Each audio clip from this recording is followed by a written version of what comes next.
நீங்கள் சமோசா லவரா? அப்போ இந்த வீடியோ உங்களுக்கானது தான். நீங்கள் டெய்லி ஹோட்டலில் சமோசாவும் வடையும் வாங்கி சாப்பிட்டுருக்கீங்கன்னு சொன்னால் நீங்கள் நிறைய விஷயத்தை கவனிக்கணும்.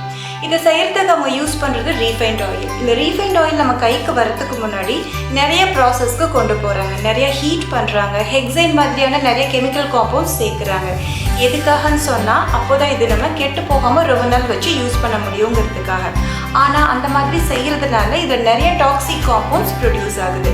இது நம்ம ஹோட்டலில் வாங்கி சாப்பிடும் போது அவங்க நிறைய ரிப்பீட்டடாக ஹீட் பண்ணுறதுனாலையும் ரீயூஸ் பண்ணுறதுனாலையும் இந்த டாக்ஸிக் காம்பவுண்ட்ஸ் இன்னும் நிறையாவே ப்ரொடியூஸ் ஆகுது. இந்த மாதிரியான டீப் ஃப்ரைட் ஐட்டம்ஸை நீங்கள் ஹோட்டல்லையோ ஸ்ட்ரீட் வெண்டாஸ்ட்டையோ அடிக்கடி வாங்கி சாப்பிடும் போது உங்களுக்கு நிறைய ஹெல்த் இஷ்யூஸ் வருது. என்னன்னு கேட்டால் insulin resistance, obesity, heart problems, even cancer கூட வர்றதுக்கு நிறைய சான்ஸ் இருக்குது.